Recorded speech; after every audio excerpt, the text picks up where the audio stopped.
네, 국민의당 신고센터도 애청하는 방송 광갑장의 정치 신세계 그 43번째 에피소드 시작하겠습니다. 예. 이번 에피소드도 지난 에피소드에 이어서 안철수 후보에 대해서 이제 계속 연달아서 다루게 되겠는데요. 안철수 후보가 지금 한 5년째 정치를 하고 계시는데 문재인 후보와 굉장히 악연이 많았습니다, 그동안. 맞습니다. 그 악연이 계속 이어지고 있는 거죠. 예. 어떻게 보면 문재인 후보의 가장 카운터 파트너는 박근혜 그 씨라기보다는 안철수 씨라고 평가를 할 수도 있는 그런 측면이 있는데 이게 여러 측면에서 이제 부딪혔던 적이 있는데 첫 번째는 2012년 대선 단일화 국면이었죠. 예, 그렇습니다. 이 부분에 대해서는 그 더불어민주당 홍영표 네. 의원이 대선 비망록이라는 이제 기록을 남겼죠. 네네. 이 책 누가 제일 열심히 잘 읽으셨습니까? 이 책 하면 제가 전문가죠. 이 책을 통째로 읽고 요약을 해서 네. 페이스북에서 지금도 영원히 공유당하는 몇 년째 공유를 당하고 있는 그런 게시물인데요. 오, 메가 히트 쳤군요. 네, 맞습니다. 예, 그럼 비망록 전문가 네. 윤가핀 님이 한번 브리핑을 해 주시죠. 예. 홍영표 의원은 당시에 문재인 후보 선대위 종합상황실장이었습니다. 네. 그때의 기억에서 의존해서 쓴 기록들이고요. 물론 이 글이 퍼지는 과정을 보니까 다른 사람들의 반응을 보니까 안철수 의원의 입장에서는 부당하다. 사실관계가 틀렸다라는 의견들도 있는데 저는 일단 이 책의 저자인 홍영표 의원의 기록을 그대로 전달하는 것이니까 그렇게 알아주시면 되겠습니다. 먼저 8월에 경선을 했죠. 민주당에서 경선을 했습니다. 그래서 계속 지원을 요청하기 시작합니다. 선대위에 들어서 지원을 하기로 했는데 손학규 만덕산 손학규 선생이 불참하고 김두관 정세균 의원이 들어와서 10월 23일이 되어서야 참여했습니다. 굉장히 우리가 쉽게 말하면 똥줄 탄 상황입니다. 네. 8월에 경선이 끝났으면 빨리 들어와서 정상적으로 선거운동을 해야 되는데 좀 여러 가지로 열악하고 어려운 상황이었다는 거 기억해 주시면 좋겠고요. 당시에 이제 단일화 국면을 앞두고 아무래도 우리는 이제 안철수 후보와 연대를 하거나 단일화를 해야 되는 입장이기 때문에 친노 컬러가 있는 인물들은 캠프에서 거의 다 배제가 된 상황이었어요. 그렇지.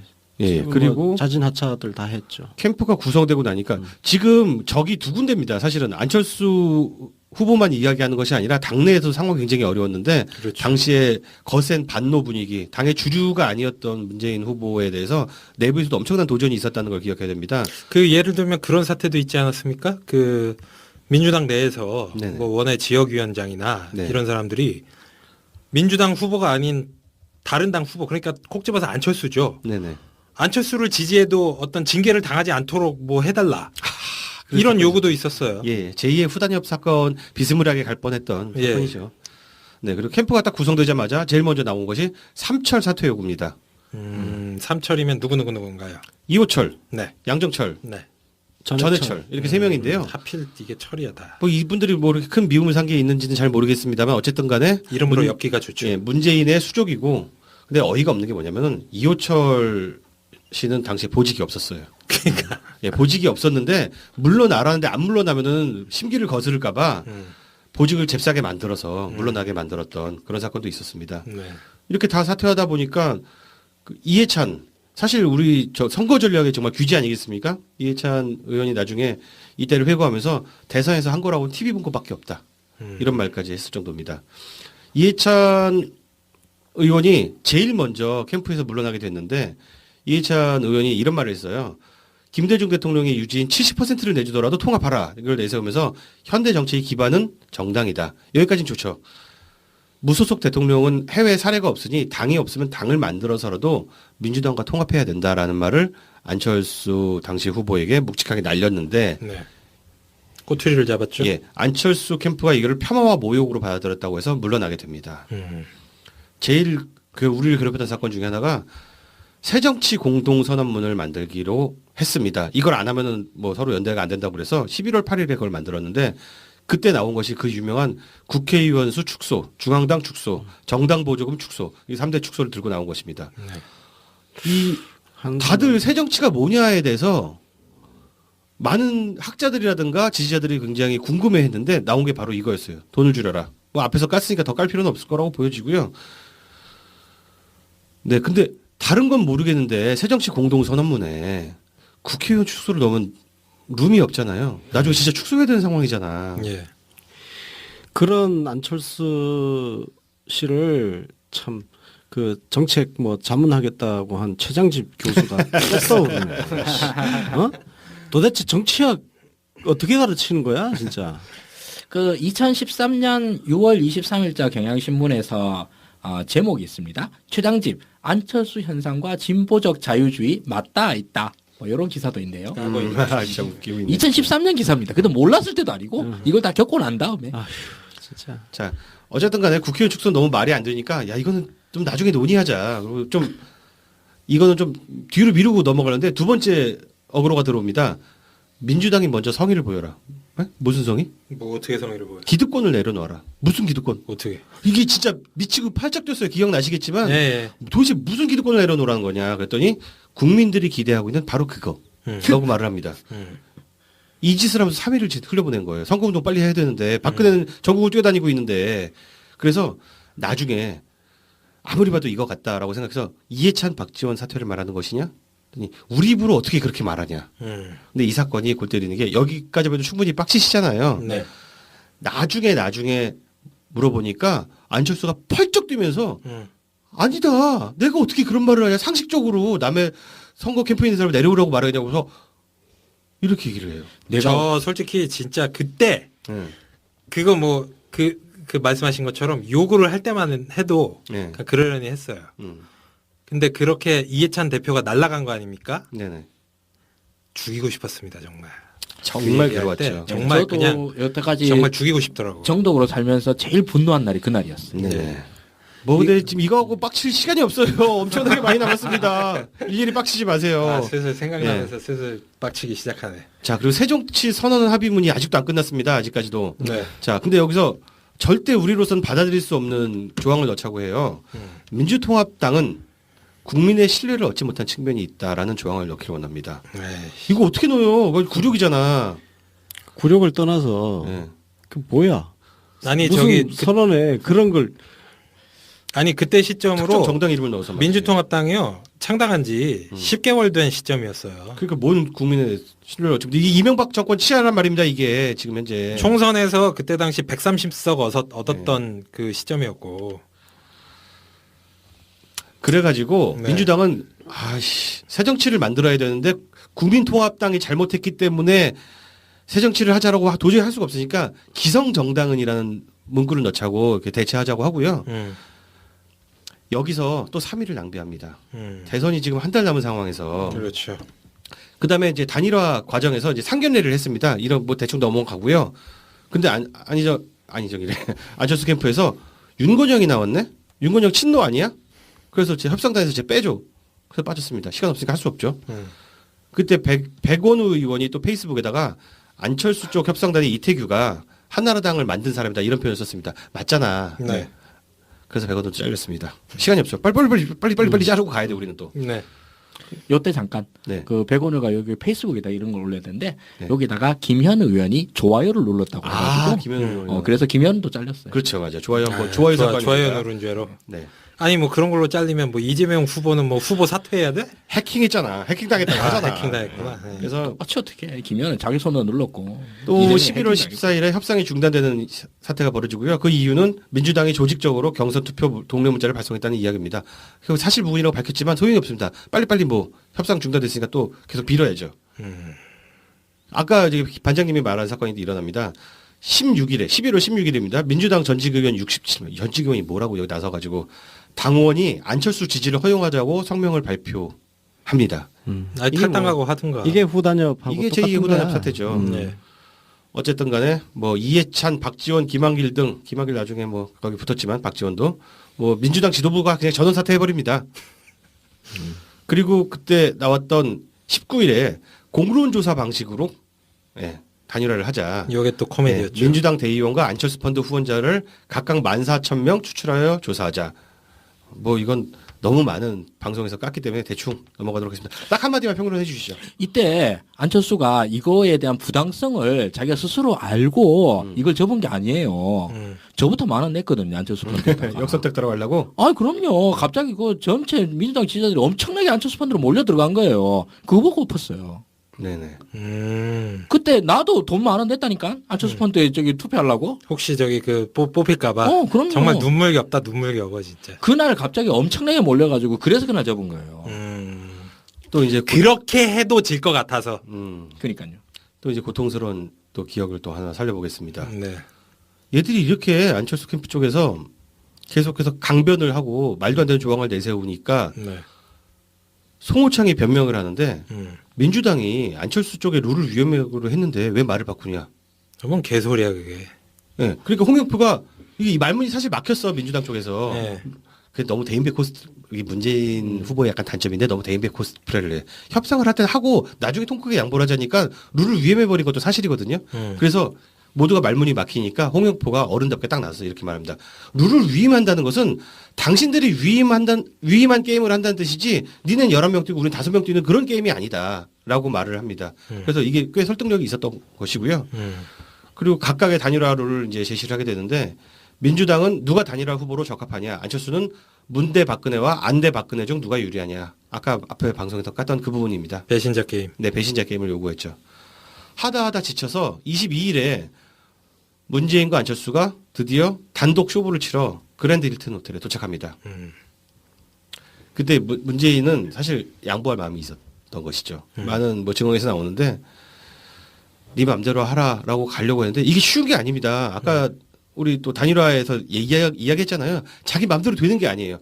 문재인 후보는 당시 그랜드 힐튼 호텔 가는 과정에서 민주당 원로로부터 양보를 하더라도 의결 기구를 통해서 당과 국민의 동의를 구해라. 독단적으로 양보하면 안 된다는 전화를 수십 통 수백 통을 받고 본인들도 양보하고 싶어요. 솔직히 그때 당시만 해도 그렇게 욕심이 많은 후보가 아니었잖아요. 그렇죠. 양보하고 싶지만 호랑이 등에 올라탄 거지. 국민의 선택을 받고 당원의 선택을 받아서 된 것이기 때문에 원로들까지 이렇게 갈구니까 어쩔 수가 없는 입장입니다. 그리고 단독 회담을 마치고 왔는데 무슨 말을 들었는지는 잘 모르지만 우리들은 대충 알고 있죠. 여기서 이야기하진 않겠습니다. 단독 회담을 마치고 완전히 지친 상태로 넉다운이 돼서 돌아와서 나는 이제 할 일 다 했다. 당신들이 좀 알아서 해라 하고 숨어버리는 현상까지 생깁니다. 거의 그 수준이었을 거야. 박근혜랑 독대 뭐 예. 그 2시간 동안 근데 한. 저는 이제 금태섭 의원이 쓴 책을 읽었어요. 네. 이게 내 나라를 갖고 싶다. 이번에 이제 홍영표 의원의 반대편이죠. 네네, 그렇죠. 금태섭 의원도 협상단에 들어갔었어요. 그때 안철수 쪽. 안철수 쪽 협상단. 양쪽 입장을 다 들을 수 있는 기회네요. 네. 근데 금태섭 의원 책에 나온 이야기입니다. 이게 여기서 보면 맨 처음에 이게 그 우리가 이제 마시 갔던 그 펀드 이야기 이게 11월 19일 날 제안이 돼요. 네. 11월 19일이 제안이 되는데 우리 대선이 언제였으면 12월 23일이잖아요. 한 달 남겨진 사이에 대선? 이렇게, 대선 12월 19일 아닌가? 12월 19일이죠. 예. 그러니까 딱 한 달 남겨진 시점에 이 제안이 나왔어요. 이 문제가 뭐냐면 그전에도 쭉 계속 협상이 있었거든요. 그 전까지 안철수의 안이 없었던 거예요. 아, 그랬었지. 맞아. 안철수의 안이 없던 거야. 민주당이 대놓으면 이거 안 된다. 저거 안 된다. 이거 안 된다. 저거 안 된다. 그래서 민주당 쪽 협상단에서 너그 안이 뭐냐니까 이라고 계속 묻는데 근데 금태섭 의원 자기도 뭐라고 얘기를 하고 싶었대. 근데 위에서 뭐다라고 얘기를 하는 게 단 한마디도 없었다는 거예요. 그 자기도 미쳐버리겠다는 거야.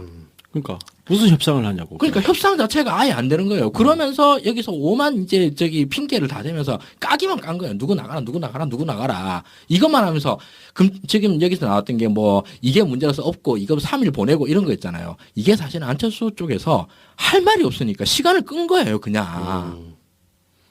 정할못들이라 설계를 못 하나? 설계를 못하지. 아니 이거는 그 후보 또는 후보와 거의 준하는 입장에서 라인에서 오다가 나와야지 협상에서 할 거 아니에요. 근데 오다가 안 내려오지. 어느 정도의 가이드라인조차도 아무것도 없이 협상단을 보낸 거야. 그러고 이제 민주당 쪽에서 보내면은 그거 그냥 퇴짜만 놓는 거죠. 계속 퇴짜만 놓는 거죠. 그러니까 오만 핑계는 다 대고 이걸 하다가 최초로 나온 게 펀드 얘기인 거예요. 네.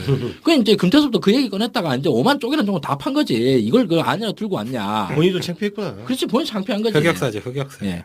저는 사실 금태섭 의원 책을 사실은 금 의원님한테 직접 사인본으로 받았어요. 근데 옛날 생각하면서 짜증이 나가지고 안 보다가 오늘 방송 때문에 새로 봤어요. 새로 봤는데 뭐 어느 정도 뭐 이해한 부분도 있고 이러는데 저는 사실 안철수의 대선 이전까지 금태섭 변호사의 팬이었어요. 저 그 양반 나온 책 다 사서 다 읽었어요. 사기만 산 게 아니라 읽기까지 하고 그랬었는데 대선 때 그 지랄 하는 거 보는데 완전히 맛이 가가지고 그 이후로도 뭐 수탁이 깠죠. 수탁이 깠는데 이 양반이 좀 나름대로 대인배 코스프레 한다고 해서 나한테 책까지 보내주더라고. 그 주소 불러가지고. 그래서 받았는데 그 요번에 다시 읽고 난 다음에 그때에 가졌던 그 분노, 화남 이런 것들이 오히려 더 커지더라.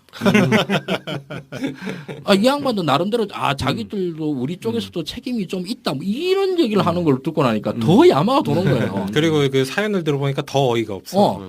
이 양반은 지금 당신이 써놓은 글로만 봐도 이게 말이 되는 소리를 한 거냐. 근데 우리 쪽에 책임도 없다고 할 수 없다.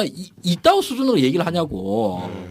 내 같으면 정말 부끄러워서 얘기를 못 할 것 같은데 밖에 얼굴도 못 내밀 것 같은데. 아니 그 책에 뭐 설득력 있는 그런 주장은 있나요? 설득력은 아니라 설득력이 있어요. 상황 논리가 이해가 되니까. 본인의 상황 논리지 안철수의 상황 논리는 아니잖아요. 안철수의 상황 논리인 거죠. 그래요? 왜냐 안철수가 바보라 가지고 안철수가 정치적 지능이 좀 낮아가지고 바보가 아니에요. 정치적 지능이 좀 낮아가지고 자기가 결정을 못하니까 계속 알 수 없는 비선 라인들한테 오다가 안 떨어지면 안철수의 결단이 아무것도 없었던 거예요. 그걸 이제 김태섭 의원이 요 책에 써놨고. 그렇죠. 제가 보기엔 듣고 보니까 금태섭 의원의 난감함은 이해하겠는데 그렇죠. 뭐 안철수 입장에서 이해가 되는 건 이방록에 없죠. 대한 반론이 설득력 있는 건 없는 거죠. 그럼요, 당연하죠. 아니 세상에 저기 좋아요 눌렀다고 자르라고 지랄하는 캠프가 세상에 어디 있어요. 근데 그걸 했다고. 그리고 여기서 안철수가 그 당시에 있었을 때 뭐 수도 없이 열받게 하는 것도 있었지만서도 이 사람에 대해서 결정적으로 완전 미쳐버렸던 게 역시 이해찬 사퇴하라 이런 얘기였었어요. 네. 근데 이게 정말 그렇잖아요. 남의 회사 사장 잘라라라고 삼성이랑 그 LG가 둘이 가전 사업하고 둘이 붙고 있는데 LG 사장이 삼성 사장 누구 잘라라라고 얘기를 하면 삼성 사장이 무슨 말을 하겠어요. 정치를 혐오의 대상으로 보기 때문에 선수 높은 놈들은 더 많이 들어올 거 아니야. 뭐 이런 사고방식이겠죠. 거의 그 수준인 거죠. 그냥 너 나가 하는 얘기를 아주 서슴치 않고 해요. 근데 저는 한 가지 시나리오를 더 상상할 수 있다고 보는 게 우리 지난 회에서 그런 얘기 했잖아요. 우리가 상식 수준에서 안철수를 까게 되면 이게 설명이 안 되는 부분이 몇 개 있다고. 저는 그런 상상도 합니다. 안철수가 당시에 그 뒤에 펄쩍 뛰었을 때 이게 진짜일 수도 있다. 그렇다면 안철수가 당시 진짜로 원했던 건 뭐냐. 왜 니네 알잖아. 이 얘기 했던 게 뭐냐. 문재인의 후보 사퇴 아닐까. 나도 그렇게 생각해. 저는 그랬을 가능성도 분명히 이게 크다고 생각해요. 왜 그러냐면은 예. 지금 상상이니까 안철수 의원의 정치적 행보를 보면 누구하고 대화와 타협을 하는 사람이 아니야. 그러니까 그야말로 내 선의를 알아줘 이거야. 그러니까 내가 그 박원순 시장 나갈 때 나 양보했고, 내가 지금 뭔가 하여튼 야권을 위해서 통 크게 지금 하고 있는데 네가 알아서 짜줘줘야지. 그런 거거든. 그게 가능하다고 본 거예요. 안철수. 그게 저는 전례가 있습니다. 문국현이에요. 문국현도 정동영이나 야권 단일화 갖고 완전 사람 미쳐버리게 만들었잖아요. 정동영 보고 사퇴하라고 그랬었죠. 그러니까요. 맞아. 난 그때 얘기를 하는 게 그때 문국현 워딩 아직도 기억해요. 정동영 후보가 사퇴한다면 후보 단일화에 나갈 것이다.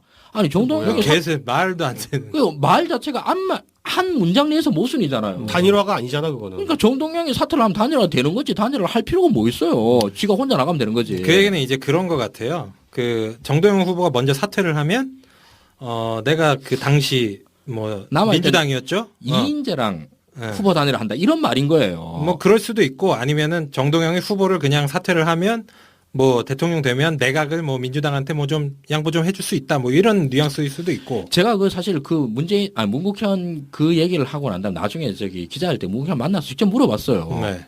눈 똑바로 뜨고 물었거든요. 당신이 이런 말을 했었는데 말이 안 되지 않느냐. 네, 그랬더니 말을 빙빙 돌려서 끝까지 사람이 알아들을 수 없는 말을 하더라고요. 명쾌하지 못해 역시.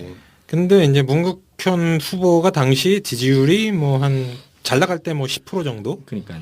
그랬을 때도 그런 발상을 하는 게 어떤 이 CEO 출신 대선 후보의 한계인데 안철수 후보는 저는 그런 발상 분명히 했을 수 있다고 봅니다. 네. 그리고 그 후보 사퇴했잖아. 네. 후보 사퇴도 보니까 캠프하고 상의도 안 하고 지원자 했죠. 자기 혼자 그냥 발표를 맞아. 그 한 거 사건이 아니야. 유명하죠. 네. 자, 그럼 그 그러면- 사건으로 가기 위해서 저한테 딱 2분만 더 주십시오. 네. 지금 얘기 한 반 정도 왔는데 어. 제가 2분 대로 비망록 끝내드리겠습니다. 맞아. 네. 오케이.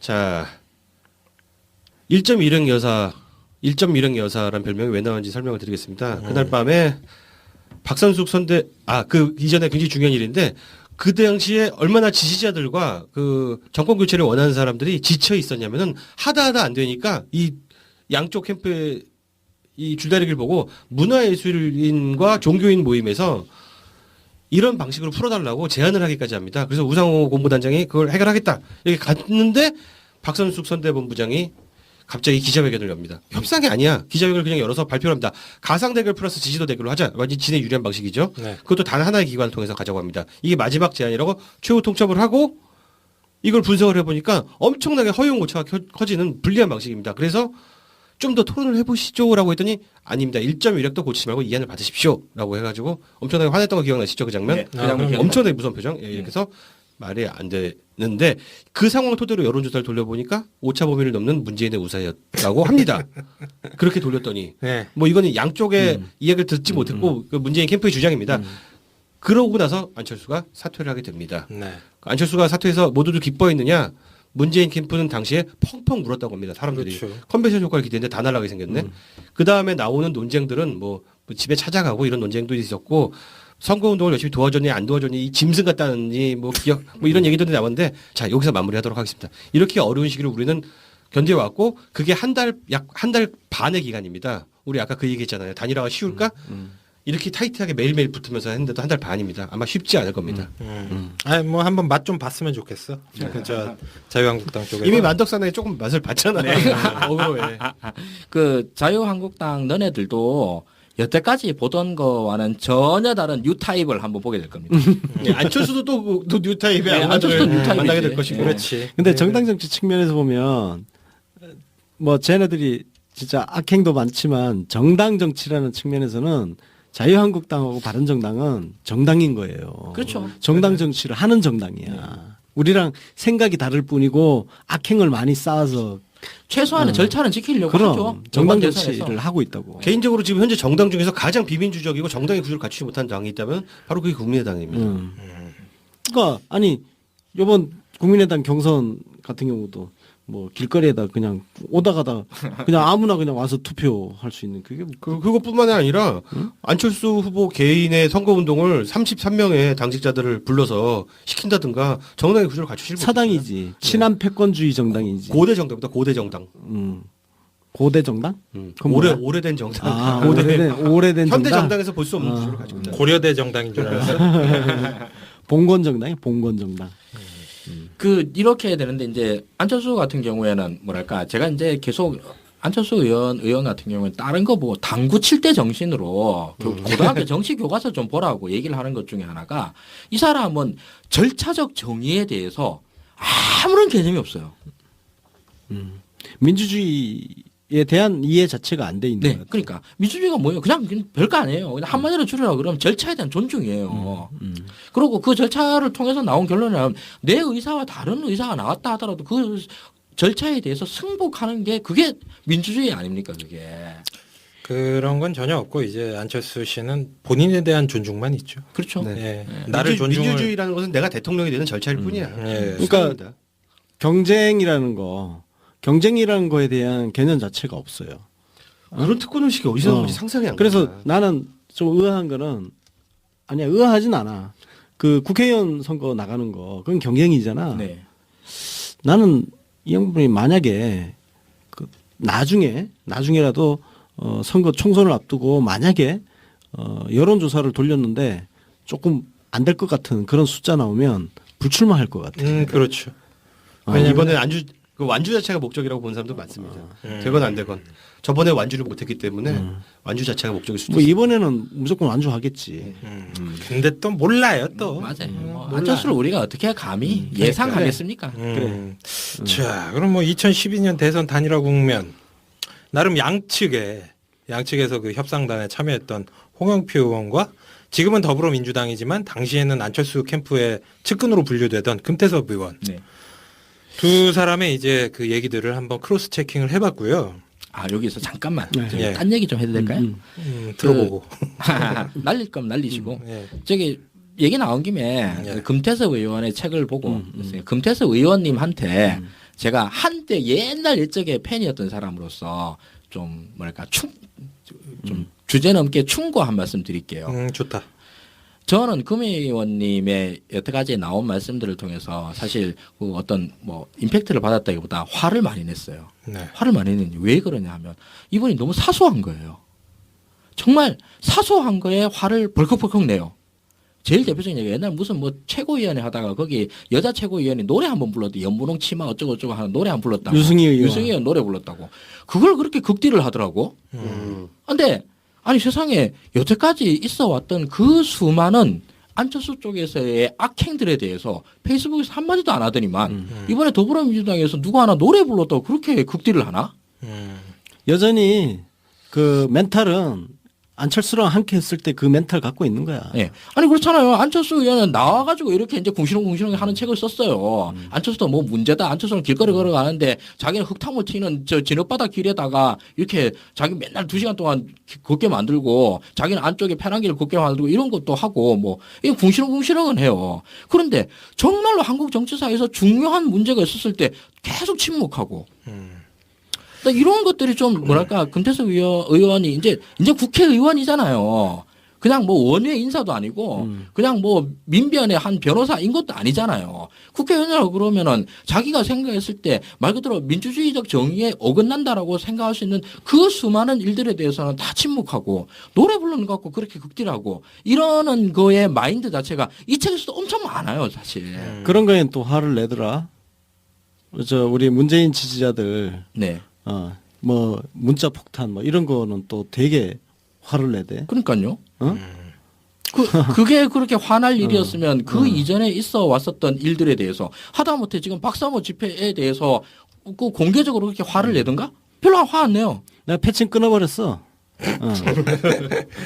그러니까 지켜볼 거야. 이게 저기 뭐 한국 정당에서 제1정당에서 나름대로 주목받고 있는 신인 정치인이라 그러면 정치적 경중을 좀 따질 줄 아는 안목을 기릅시다. 네. 그 뭐 어쨌든 뭐 요번 에피소드가 금태섭 급딜 에피소드는 아니기 때문에 뭐 요 정도로 네, 정리를 꼭까지 하겠지만 금태섭 의원 같은 경우에는 뭐 저도 전부터 계속 눈여겨 보고 있어요. 그게 이제 좋아서 눈여겨 보고 있는 게 아니라 여러 가지 왜 삼국지에 보면 제갈량이 위원 처음 만나고 나서 배반의 상이다. 그래가지고 처음에 참수하려고 그러다가 뭐 유비가 말리고 뭐 그래가지고 그랬는데 결국 나중에 배신을 하지 않습니까? 위원이 그런 쎄한 느낌이 뭔가 이렇게 든단 말이죠. 그래서 금태섭 의원 같은 경우에는 좀 한동안은 좀 자중자애하시고 이 더불어민주당의 어떤 그 팀플레이에 유기적으로 녹아드는 법을 좀 배우셨으면 하는 뭐 여담으로 깨알같이 또 저격을 했습니다. 다시 주제로 넘어가자면 2012년이 끝이 아니었죠. 2015년 탈당 사태가 있습니다. 헬이다 헬. 예, 근데 이제 요 얘기는 뭐 조금 오래 안 된 얘기라서 뭐 자세하게 저희가 구구절절 읊을 필요는 없고 간단하게 뭐 정리를 한번 해주시죠. 자, 2012년과 2015년을 겪으면서 문바들이 독해진 겁니다. 그렇죠. 아시겠어요? 졸라 독해졌지. 이걸 문바들이 독해진 이유는 여기 있습니다. 정말 독할 수밖에 없고 정신을 차릴 수가 없을 정도로 고통을 많이 받았기 때문에 독해진 건데 이 2015년에 있었던 일을 제가 30초대로 요약해 보겠습니다. 네. 사태의 발단은 문재인 당대표 시절에 보선 실패에서 나옵니다. 그렇죠? 그걸 핑계로 문재인 흔들기가 시작을 되는데요. 정말 잔인할 정도였죠. 문재인이 혁신안을 내놨습니다. 왜? 안철수가 계속 혁신안을 내놓으라고 그래서. 근데 읽어보지도 않고 무조건 부정했습니다. 그 똑같은 짓 하는 거죠. 자, 그리고 김상곤이 그래서 혁신안을 내놨습니다. 역시 부정당합니다. 김상곤 혁신안 진짜 세거든요. 네. 그리고 김상곤 혁신안대로 지금 우리가 당내 시스템을 만들어서 이대로 가는 것입니다. 그러면서 안철수 혁신안을 제시를 합니다. 계속해서 쏙쏙이다가 안철수 혁신안 내용, 문재인 혁신안 내용, 김상곤 혁신안 내용 다 대동소이합니다. 네. 그런데 안철수 혁신안에 빠진 내용이 하나 있죠. 시스템 공천. 공천에 대한 조항만 빠져 있는 겁니다. 다 당 좋자는 일반적인 이야기예요. 네. 문재인이 그거 안 받았죠. 아니 공천을 하자니까 제대로 공천을 시스템 공천을 하자니까 이거 안 받아줍니다. 그래서 안철수에 계속해서 졸르고 흔들기가 시작되고요. 그래서 문한방 연대를 또 외부 언론들과 여러 사람들이 제안해서 문한방 연대하자. 당권을 그럼 세 명에 나눠 갖자. 근데 문재인이 그 자리를 탐내는 게 아니라 계속해서 고집한 게 그 시스템 공천 하나 지키려고 한 것인데 역시 거부당하고 나가게 되죠. 그래서 마지막에 나갈 때 그 김상곤 혁신안도 받아들이고 안철수 혁신안도 받아들여서 당원 당규에 아예 넣어버립니다. 네. 그래도 나가버렸죠. 뭐 안철수도 여기서 할 말이 있을 거예요. 나도 그 당대표 시절에 본선 실패했을 때 그만두지 않았느냐. 안철수는 이런 논리가 최소한의 논리가 있고 2012년에 자기가 그 대권을 주려고 하는 거는 내가 서울시장 양보하지 않았느냐. 이게 소위로 대의를 바꾸려고 하는 그런 특성이 있습니다. 근데 근데 여기 이 여기서- 부분에서 이제 그 다들 할 말 또 많아. 추가를 해야 되는 부분이 너무 많죠. 안철수 씨는 당시에 이제 뭐 혁신안만 내놓은 게 아니라 안철수의 주장의 핵심은 혁신 전대였고 혁신 전당대회를 하자는 거였고 이게 대선 때랑 똑같이 연결되는 거예요. 네. 문재인 일단 사퇴하고 하자. 네. 문국현이 정동영 일단 사퇴하면 단일화 논의 가능하다 이것처럼 네. 너 일단 사퇴하고 얘기를 해. 사퇴 안 하면 얘기가 안 돼. 그렇게 얘기를 한 거고 그게 이제 말이 안 되는 게 아니 뭐 이 전적이 한 번 있었잖아요. 남의 당 대표를 날려놓고 그래 놓고서 이게 어찌 됐든 같은 당 내에서 뭐 사퇴하라고 요구는 할 수 있어요. 요구는 할 수 있는데 그게 이제 여러 가지 뭐 어떤 여론적 조건이나 명분 이런 게 합치됐을 때 당대표가 물러나면 물러나는 거고 김한길이랑 안철수 같은 경우에는 그때 당시 상황 우리가 알잖아요. 세월호 참사 직후 지방선거에서 그냥 뭐 또이또이하게 된 다음에 그 다음에 치러진 재보선에서 참패를 한 거 아닙니까? 그것도 공천을 굉장히 이상하게 해가지고 그리고 당시에 저기 김한길 안철수 사퇴하라는 사람 아무도 없었어요. 친노 중에선 적어도 없었어요. 맞아요. 예, 친노는 원래 이 매너는 굉장히 깔끔해. 그러니까요. 예, 본인 절차에 충실해요. 지네들이 사퇴한 거야. 지네들이 지방선거 공천 다 해놓고 그 재보선 그거 공천 다 해놓고 지네들이 찔려서 사퇴를 한 거지. 그래서 이 기본적으로 사퇴 요구를 했는데 합법적으로 선출된 당대표가 안 한다고 그러면은 다음 텀으로 넘어가야 되는 겁니다. 근데 자기 마음대로 안 되면 끝까지 가. 끝까지 하고 지가 나가버리잖아. 저는 그때 했던 안철수의 한마디가 아직도 기억이 납니다. 네. 혁신전대 받아주면 내가 꼴찌를 하더라도 승복하겠다. 뭐야, 이거? 어쩌라고, 뭐 아니 어쩌라고. 이건 뭐 개를 승복 안 하면 어쩔 건데. 개를 개라고 한다라는 말과 똑같잖아요. 당연히 선거에서 나갔는데 지면 승복을 해야지. 안 승복 안 하면 지가 어쩔 건데. 그러니까. 이걸 갖다 나름대로 비장하게 얘기를 하는 거야. 아니 뭐 용팔이들 불러가지고 깽판이라도 치게? 승복 안 할 거면? 아니 이 말 하기 전까지 그럼 사람들이 다들 승복 안 할 줄 알고 있었으니까. 자, 여기서 되게 중요한 포인트 제가 아주 빠른 속도로 곱창을 먹어야 되는 관계로 짚어보겠습니다. 이게 물러나라고 하고 문재인 당신도 혁신전당에 나오라고 합니다. 그러면서 자기는 꼭 물러나라는 게 아니다. 내가 꼭 당대표 해먹고 싶어서 그런 게 아니다. 이렇게 빠져나갈 빈틈인데 책임지고 물러나는 사람이 어떻게 바로 선거에 나와요. 그러니까요. 상식을 가진 문재인은 받지 않을 거라고 생각하고 사실상 하나만한 소리 하는 물러나면 내가 하겠다는 이야기입니다. 근데 왜 그렇게 집착을 했느냐? 그 당대표가 뭐 이렇게 중요하다고. 2016년에 총선이 있잖아요. 공천권이 중요했던. 왜 그렇게 공천권에 집착을 하느냐? 자기가 당도 없고 개파도 없어졌다는 그 한이 너무 깊기 때문에 이 혀를 단신으로 들어와서 민주당을 다 개파를 접수하겠다는 그런 의미의 중요한 도전이기 때문에 그게 받아들여지지 않을 때 탔다는 것이다. 이 맥락을 잘 짚고 보시면 이해가 쉬울 것 같습니다. 그리고 민주당 쪽 당직자들이 그런 말 많이 해요. 그리고 소위 말해서 딴 동네에서 딴 사람들한테 정잘날로 인정받는, 그러니까 뭐 정치권에 있는 사람들, 이런 사람들을 굉장히 많이 하는 얘기인데, 그때 당시에 이야기했던 문재인의 시스템 공천, 이거는 정말 나쁜 것이고, 이것 때문에 호남 의원들이 나간 건 너무 당연하다. 왜냐하면 자기가 물러날 게 뻔히 알기 때문에 이런 걸 했던 게 바보 같은 짓이다. 이런 얘기도 엄청 많아요. 제가 단적으로 말하는데 그런 말 하는 애들이 바로 구악이에요. 그렇죠. 예. 부정치고. 예. 아니 공천을 기준에 맞춰서 하겠다라고 얘기를 했는데 그 기준에 안 맞을 것 같아서 도망가는 의원들이 너무 안타깝고 무서워서 그게 잘못됐다라고 얘기를 하는 것 자체가 그 얘기의 방점이 어딨냐는 거예요. 저는 그런 소리를 수도 없이 들었어요. 들을 때마다 참 어이가 없었는데 이 부분에서는 대놓고 깎여요. 그런 얘기. 당시에 시스템 공천하자고 하는 것으로 인해 가지고 당에 분란이 생겼다라고 문재인 깐 사람들 많습니다. 그 사람들 보시면은 여러분들 앞으로도 자주 보시게 될 거예요. 그냥 대놓고 얼굴에다가 경멸의 표시를 하셔도 됩니다. 그러니까 그 사람들은 아니 그러면 뭐 정치를 그냥 여의도에 있는 사람들이 적당히 그냥 알아서 개파 안배 해가지고 야, 자 안철수가 뭐 내 몫으로 내가 요만큼 공천권 행사할게. 아니 그 실제로 그 재보궐 선거할 때 그렇게 공천한 거 아니야. 그렇죠. 권은희 예. 그때 뭐 기동민 광주 내려갔던 거 바꿔치기 하고 서울로 막 지었고. 다시 끌어올려가지고 동작에다가 내보내고. 그거 다 졌죠, 그러고. 아니 공천을 그런 식으로 하는데 어느 국민이 그걸 찍어주나. 그때 재보궐 선거 그렇게 당연히 질 수밖에 없었지. 참. 그때 순천도 이정현한테 뺏기고 그 사달이 난 거 아니에요. 그러니까 한마디로 여태까지 국민들이 그걸 다 보고 있다니까. 정당이 정말 뭔가 합리적으로 민주적으로 돌아가고 있는지 당 꼬라지를 보면서 투표를 한다니까. 그러니까 우리가 새누리당이 뭐 악행이 많지만 걔네들은 나름대로 또 그 당 안에 있는 당헌 당규를 기준으로 해서 공천을 한단 말이에요. 근데 얘네들 이항구가 그때 저 2016년 총선 때 완전히 그냥 사심 있는 공천했다가 박살이 난 거 아니에요. 네. 그러니까 그건 아니 그런 공천을 하자는 거야? 그래서 그거 반발해서 나간 사람들이 잘한 거야? 그렇게 해서 나간 책임을 왜 문재인한테 묻냐고. 지금도 지난 총선 때 뭐 호남 발언 그 있잖아요. 문재인 호남에서 지지 못하면 물러나겠다. 네. 그렇게 해놓고 호남에서 김종인이 무슨 짓을 했습니까? 강기정을 자르고 거기다 수능 만점 3벌배를 넣었잖아요. 아니 그걸 보고 난 다음에 민주당한테 표를 달라고 얘기를 하는 게 얼마나 어이가 없습니까? 솔직히 말해서. 참.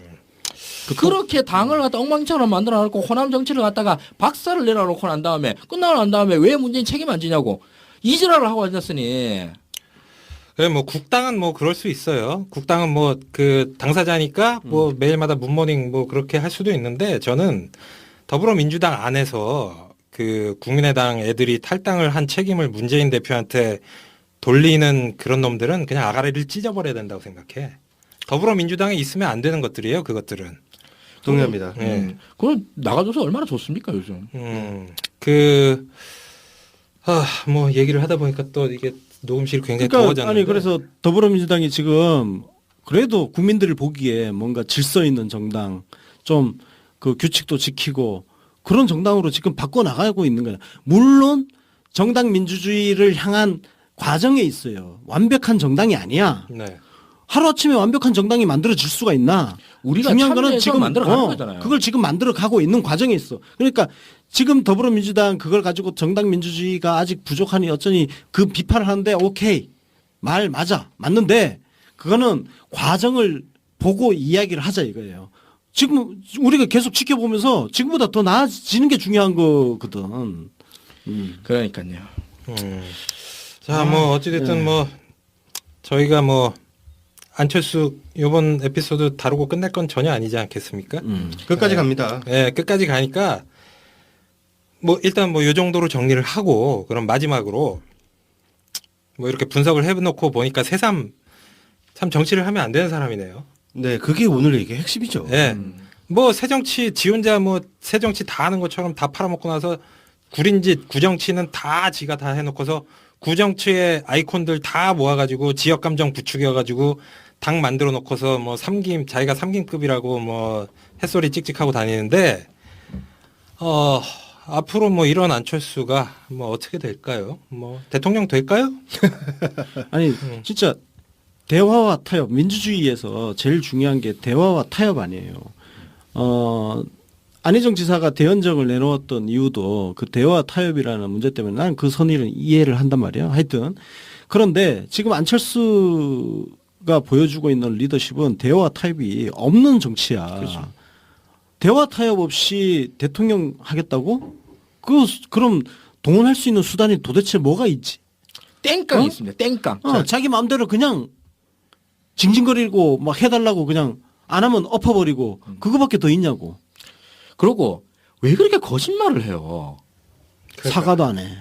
아니, 거짓말을 하고 난 다음에 들통났으면 미안한 구석이라 됐을 거 아니야. 그러니까. 박경철 캠프에 참여한 적 없다고 그렇게 난 수십 번을 얘기하긴 난 믿었다고. 저는 박경철 책 좋아했어요. 근데 뭐 어디 아 비선 캠프라고 해가지고 맨날 박영철이 얘기하고 금태섭 의원 책에 나오더만. 나와요? 예. 아니 그 금태섭 의원이 이제 핵심적으로 폭로한 내용입니다. 네, 그럼 그 뭐 비선 실세. 그 안철수의 최순실은 박경철 의사야? 그렇죠. 뭐 지금은 뭐 또 어떻게 바뀌었는지 모르겠지만 그때 당시에는 그랬다. 자, 어쨌든 간에 정치인 안철수의 미래. 예. 저는 이렇게 얘기할 수 있는데 이번 대선은 집니다 물론. 지느냐 이기냐의 문제가 아니라 지고 나서 어떻게 될 것이냐인데 네. 어차피 이거는 계약 동거에 불과했다. 호남과 워낙 그 반문 비토 정서가 있기 때문에 네. 어차피 불안한 계약 동거였고 호남은 승리하지 못할 후보 필요 없습니다. 그렇죠. 외부에서 온 계약직 사장일 뿐이에요 사실은. 엎둥이야 이번에는 엎둥이.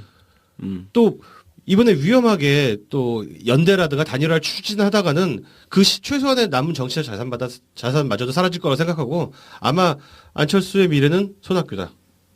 정치에 쉽게 미련을 버리지 못하고 여기저기 기회를 모색하면서 돌아다니지 않을까. 저는 뭐 그렇게 자 전망합니다. 그러면은 저 포문을 잘 여셨으니까 돌아가면서 안철수의 미래는 누구누구다.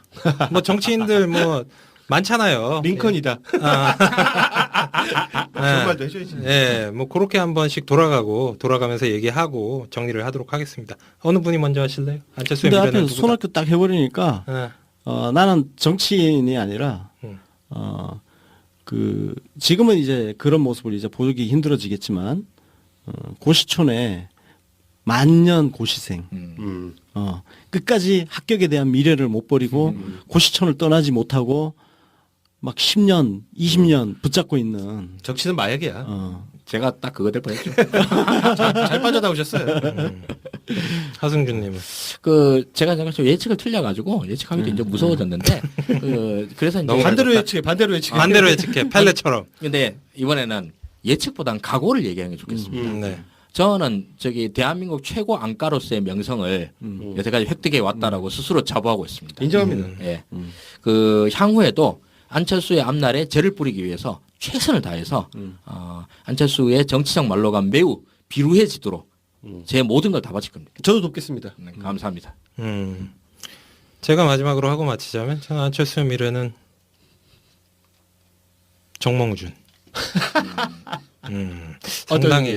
상당히 정몽준과 어느 날 갑자기 사라져 버렸어. 어느 날 그럼 갑자기. 깨끗하게 그만두는 건데. 일단 정몽준은 지금도 정치인이잖아. 성공한 정치인인데. 그러게. 성공한 정치인인가요, 정몽준이? 대선 후보에서 사라졌지 의원은 오래 해먹고 계시. 게다가 우리한테 까이지도 않잖아. 근데 지금은 의원 아닙니다. 의원도 아니야. 그래요? 서울시장 선거에 나왔다가 박원순 후보한테 졌기 때문에 지금은 그냥 개털입니다. 난 손학규 그 부자가 개털을 머리도로 미련을 못 버리고. 정치적으로 개털이죠. 정치적으로 개털됐죠. 뭐 안철수도 돈은 많아요. 그렇죠. 네, 그러니까 뭐 그렇게 뭐 이렇게 정리를 하고 절대로 이번 에피소드가 마지막이 아니라는 거. 예, 저희 예전에 뭐 할 게 너무 많아 사실. 그 얼마나 집요하게 못한 게 너무 많아. 또 다른 안씨를 물어뜯은 전력이 있으니까 우리는 하나의 문장으로도 2시간 깔 수 있습니다. 그러니까요. 예, 그렇기 때문에 이번 편 끝이 아니니까요. 다음 에피소드 때 또 기대해 주시고요. 밥 먹으러 갑시다. 배고파 죽겠다. 우리 오늘 지금 거의 4시간째 녹음인데. 누가 알아주나. 그러니까 아우 막 그냥 그롤링 창법까지 그냥 코스프레. 어대문인데 고생들 많다. 여태까지 하지 말라 그랬지. 지금까지 그 에피소드 들어주신 청취자분들께 정말 감사드리고 저희는 또 다음 에피소드 때 좋은 주제. 찰진 멘트 등으로 찾아뵙도록 하겠습니다. 자주 좀 불러주십시오. 네. 안 불러도 그냥 나와요. 반고정이잖아 반고정. 뭐 그거는 뭐 저희가 이제 후기 게시판이랑 재생 그렇지. 예, 후원, 뭐 하트 이런 거를 종합적으로 분석해서 그래프가 올라갔으면 초대하는 것이죠. 그렇죠. 예, 게스트 빨이 뭐 있는 것 같으면 뭐 계속 오시는 거죠. 뭐 그런 겁니다. 딴 데 가면 에이스인데. 저희 방송이 좀 그렇더라고요. 저 이승훈 PD도 저 시내타운에서는 뭐 나머지 2분 갈구면서 방송하시는데 여기 와서는 뭐 무슨 정알못 취급당하고. 그래도 제일 대우 받으시는 거예요. 예, 하승훈 유소장님이 뭐 나름 대우를 받으셨죠. 그래서 자주 나오잖아. 예. 밥 먹자니까. 예측만 안 하시면 되고. 빨리 끊고. 예, 지금까지 들어주셔서 감사합니다. 안녕히 계십시오. 고맙습니다.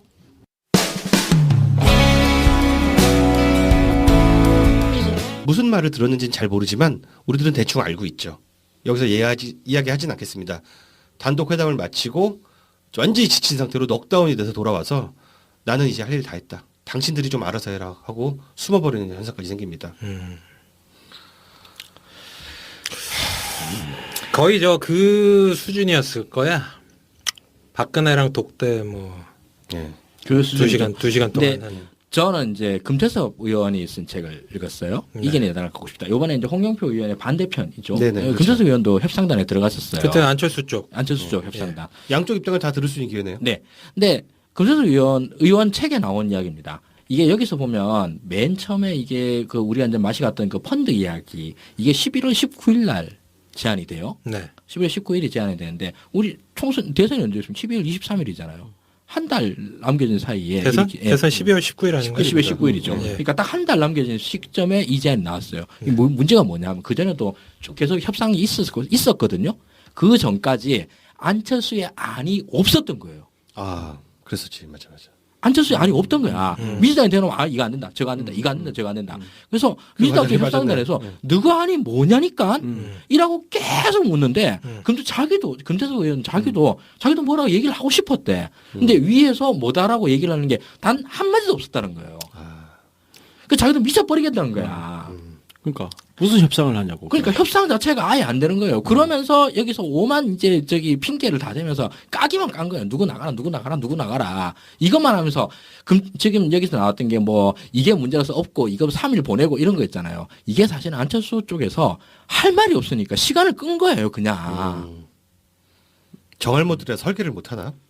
설계를 못하지. 아니 이거는 그 후보 또는 후보와 거의 준하는 입장에서 라인에서 오다가 나와야지 협상에서 할 거 아니에요. 근데 오다가 안 내려오지. 어느 정도의 가이드라인조차도 아무것도 없이 협상단을 보낸 거야. 그러고 이제 민주당 쪽에서 보내면은 그거 그냥 퇴짜만 놓는 거죠. 계속 퇴짜만 놓는 거죠. 그럼 오만 핑계만 다 대고 이걸 하다가 최초로 나온 게 펀드 얘기인 거예요. 네. 그 이제 금태섭도 그 얘기 꺼냈다가 이제 오만 쪽이란 정도 다 판 거지. 이걸 그 안으로 들고 왔냐. 본인도 창피했구나. 그렇지 본인 창피한 거지. 흑역사지, 흑역사. 예. 저는 사실 금태섭 의원 책을 사실은 금 의원님한테 직접 사인본으로 받았어요. 근데 옛날 생각하면서 짜증이 나가지고 안 보다가 오늘 방송 때문에 새로 봤어요. 새로 봤는데 뭐 어느 정도 뭐 이해한 부분도 있고 이러는데 저는 사실 안철수의 대선 이전까지 금태섭 변호사의 팬이었어요. 저 그 양반 나온 책 다 사서 다 읽었어요. 사기만 산 게 아니라 읽기까지 하고 그랬었는데 대선 때 그 지랄 하는 거 보는데 완전히 맛이 가가지고 그 이후로도 뭐 수탁이 깠죠. 수탁이 깠는데 이 양반이 좀 나름대로 대인배 코스프레 한다고 해서 나한테 책까지 보내주더라고. 주소 불러가지고. 그래서 받았는데 요번에 다시 읽고 난 다음에 그때에 가졌던 그 분노, 화남 이런 것들이 오히려 더 커지더라. 이 양반도 나름대로 자기들도 우리 쪽에서도 책임이 좀 있다. 뭐 이런 얘기를 하는 걸 듣고 나니까 더 야마가 도는 거예요. 그리고 그 사연을 들어보니까 더 어이가 없어. 이 양반은 지금 당신이 써놓은 글로만 봐도 이게 말이 되는 소리를 한 거냐. 근데 우리 쪽에 책임도 없다고 할 수 없다. 있다고 수준으로 얘기를 하냐고. 내 같으면 정말 부끄러워서 얘기를 못 할 것 같은데 밖에 얼굴도 못 내밀 것 같은데. 아니 그 책에 뭐 설득력 있는 그런 주장은 있나요? 설득력은 아니라 설득력이 있어요. 상황 논리가 이해가 되니까. 본인의 상황 논리지 안철수의 상황 논리는 아니잖아요. 안철수의 상황 논리인 거죠. 그래요? 왜냐 안철수가 바보라 가지고 안철수가 정치적 지능이 좀 낮아 가지고 바보가 아니에요. 정치적 지능이 좀 낮아 가지고 자기가 결정을 못 하니까 계속 알 수 있는데 이해찬 의원이 이런 말을 했어요. 김대중 대통령이 유지인 70%를 내주더라도 통합하라. 이걸 내세우면서 현대 정치의 기반은 정당이다. 여기까지는 좋죠. 무소속 대통령은 해외 사례가 없으니 당이 없으면 당을 만들어서라도 민주당과 통합해야 된다라는 말을 안철수 당시 후보에게 묵직하게 날렸는데 네.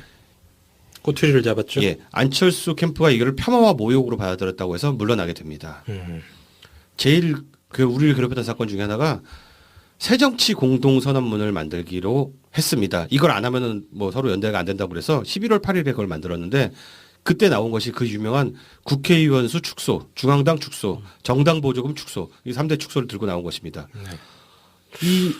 다들 새정치가 뭐냐에 대해서 많은 학자들이라든가 지지자들이 굉장히 궁금해했는데 나온 게 바로 이거였어요. 돈을 줄여라. 뭐 앞에서 깠으니까 더 깔 필요는 없을 거라고 보여지고요. 네, 근데 다른 건 모르겠는데 새정치 공동선언문에 국회의원 축소를 넣으면 룸이 없잖아요. 나중에 진짜 축소해야 되는 상황이잖아. 예. 그런 안철수 씨를 참 그 정책 뭐 자문하겠다고 한 최장집 교수가 떠오르네. 어? 도대체 정치학 어떻게 가르치는 거야, 진짜?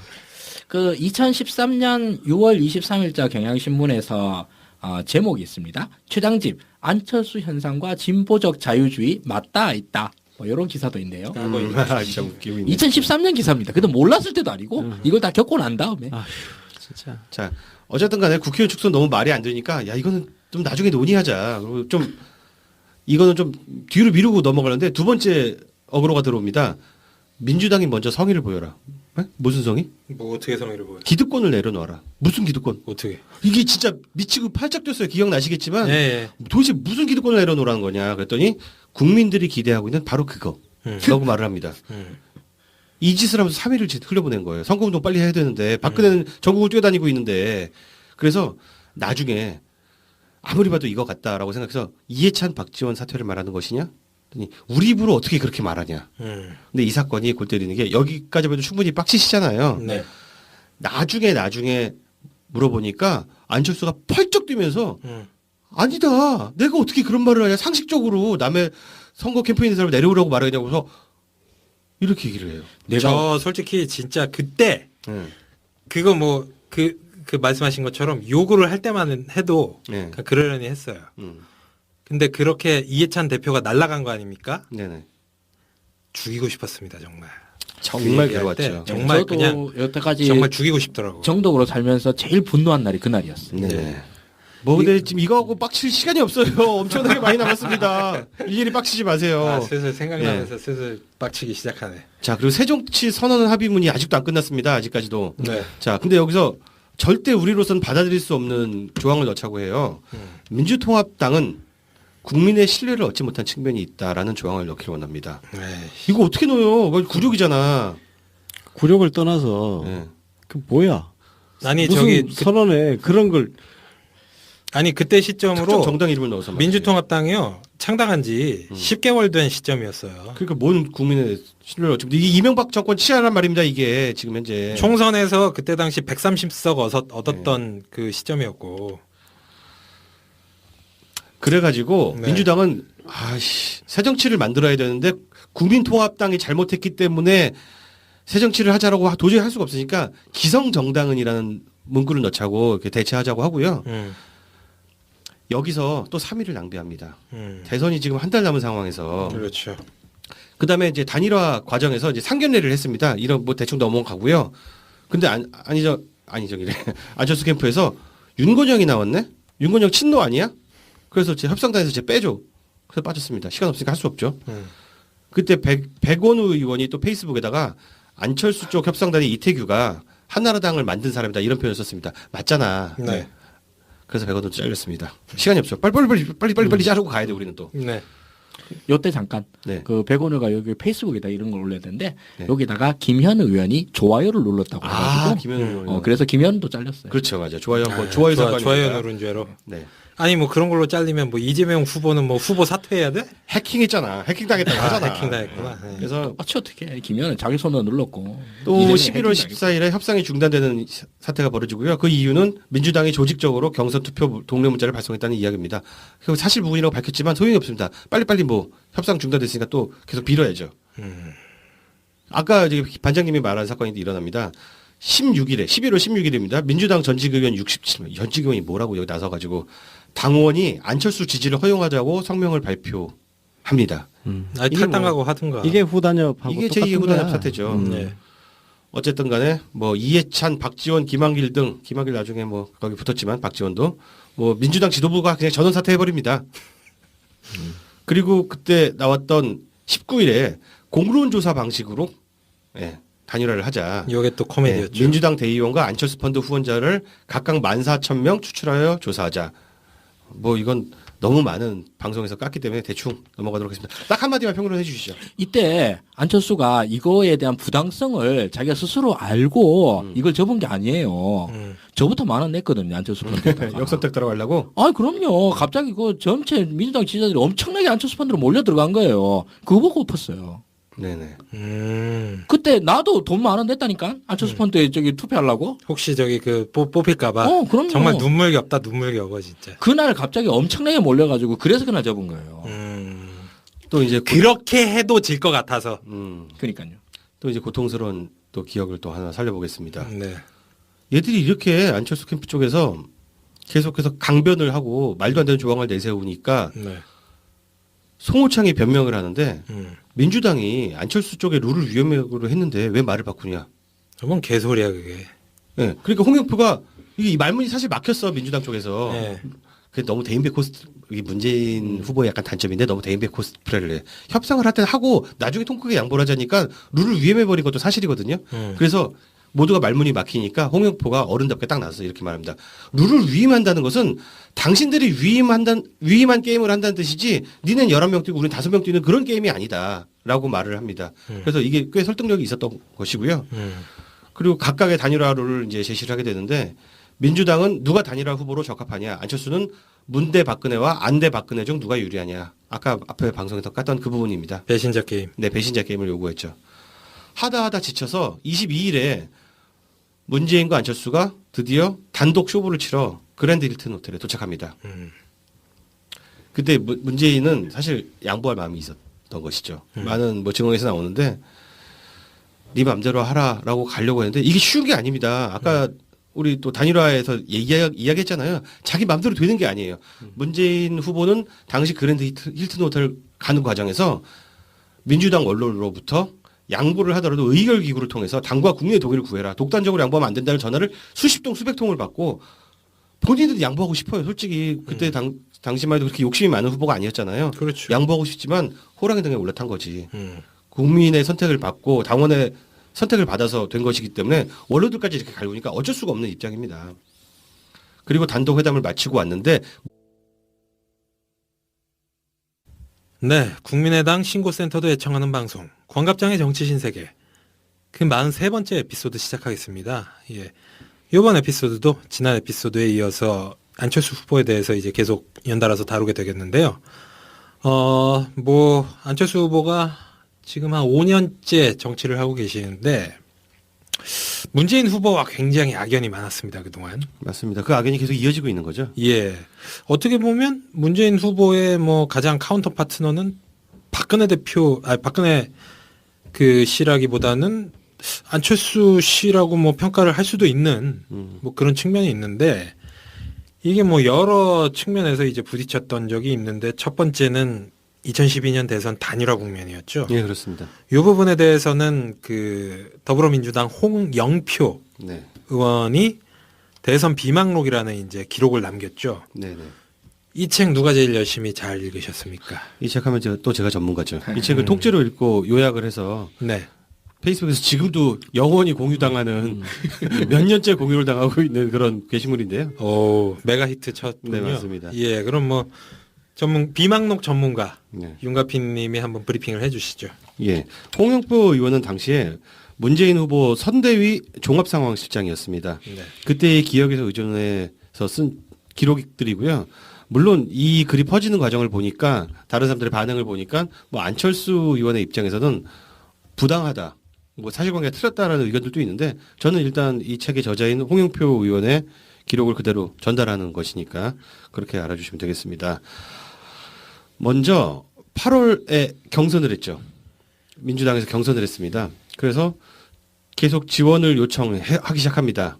선대위에 들어와서 지원을 하기로 했는데 손학규 만덕산 손학규 선생이 불참하고 김두관 정세균 의원이 들어와서 10월 23일이 되어서야 참여했습니다. 굉장히 우리가 쉽게 말하면 똥줄타는 상황입니다. 네. 8월에 경선이 끝났으면 빨리 들어와서 정상적으로 선거운동을 해야 되는데 좀 여러 가지로 열악하고 어려운 상황이었다는 거 기억해 주시면 좋겠고요.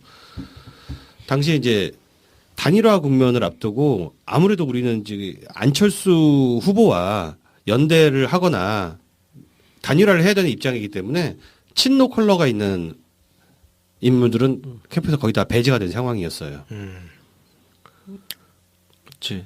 예, 뭐 그리고 자진 하차들 다 했죠. 캠프가 구성되고 나니까 지금 적이 두 군데입니다. 사실은 안철수 후보만 이야기하는 것이 아니라 당내에서 상황이 굉장히 어려웠는데 그렇죠. 당시에 거센 반노 분위기, 당의 주류가 아니었던 문재인 후보에 대해서 내부에서도 엄청난 도전이 있었다는 걸 기억해야 됩니다. 그 예를 들면 그런 사태도 있지 않았습니까? 그 민주당 내에서 네네. 뭐 원외 지역위원장이나 네. 이런 사람들이 민주당 후보가 아닌 다른 당 후보, 그러니까 콕 집어서 안철수죠. 네네.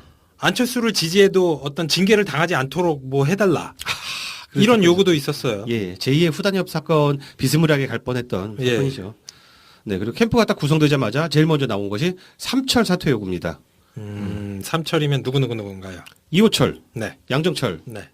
전해철 이렇게 세 명인데요. 하필 이게 철이야다. 뭐 이분들이 뭐 이렇게 큰 미움을 산 게 있는지는 잘 모르겠습니다만 어쨌든 간에 이름으로 엮기가 좋죠. 예, 문재인의 수족이고 근데 어이가 없는 게 뭐냐면은 이호철 씨는 당시에 보직이 없었어요. 그러니까 예, 보직이 없었는데 물러나라는데 안 물러나면은 심기를 거스를까봐 보직을 잽싸게 만들어서 물러나게 만들었던 그런 사건도 있었습니다. 네.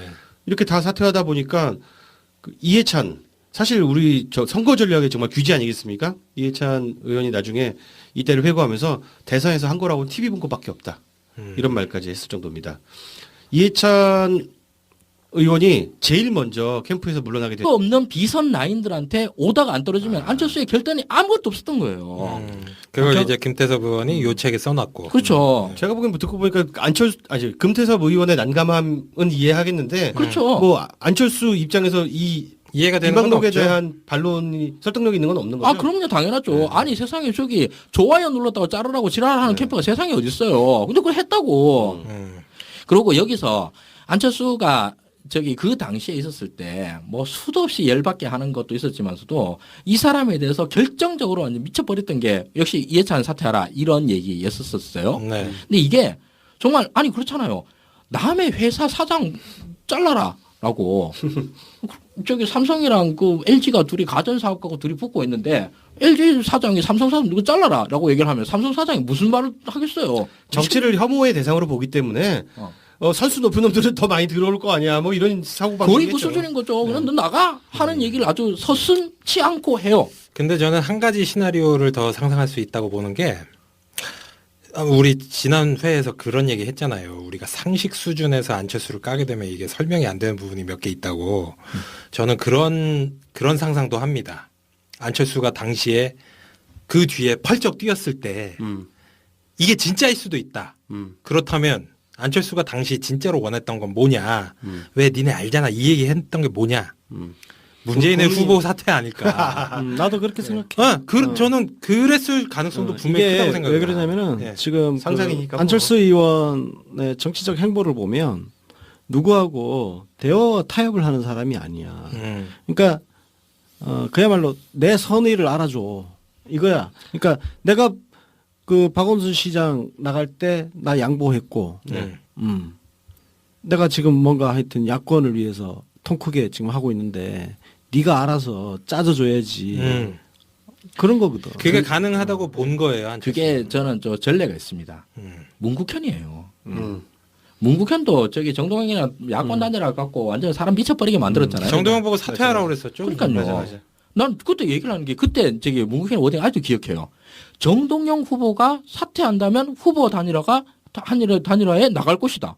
아니 정동영이 개새 말도 안 되는. 말 자체가 한 문장 내에서 모순이잖아요. 단일화가 아니잖아 그거는. 그러니까 정동영이 사퇴를 하면 단일화 되는 거지. 단일화를 할 필요가 뭐 있어요. 지가 혼자 나가면 되는 거지. 그 얘기는 이제 그런 것 같아요. 그 정동영 후보가 먼저 사퇴를 하면 내가 그 당시 뭐 민주당이었죠. 이인재랑 후보 단일화 한다 이런 말인 거예요. 뭐 그럴 수도 있고 아니면은 정동영이 후보를 그냥 사퇴를 하면 뭐 대통령 되면 내각을 뭐 민주당한테 뭐 좀 양보 좀 해줄 수 있다 뭐 이런 뉘앙스일 수도 있고. 제가 그 사실 그 문국현 그 얘기를 하고 난 다음 나중에 저기 기자할 때 문국현 만나서 직접 물어봤어요. 네. 그 눈 똑바로 뜨고 물었거든요. 당신이 이런 말을 했었는데 말이 안 되지 않느냐. 네, 그랬더니 말을 빙빙 돌리면서 끝까지 사람이 알아들을 수 없는 말을 하더라고요.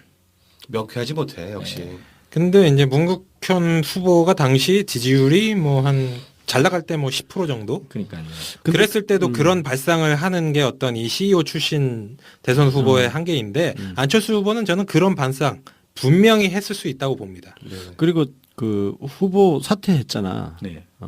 후보 사퇴도 보니까 캠프하고 상의도 안 하고 지원자 했죠. 자기 혼자 그냥 발표를 맞아. 그 한 거 사건이 아니야. 유명하죠. 예. 자, 그럼 그 그러면- 사건으로 가기 위해서 저한테 딱 2분만 더 주십시오. 네. 지금 얘기 한 반 정도 왔는데 어. 제가 2분 내로 비망록 끝내드리겠습니다. 맞아. 예. 오케이. 자, 1.1행 여사라는 별명이 왜 나왔는지 설명을 드리겠습니다. 그날 밤에 박선숙 그 이전에 굉장히 중요한 일인데 그 당시에 얼마나 지지자들과 그 정권 교체를 원하는 사람들이 지쳐 있었냐면은 하다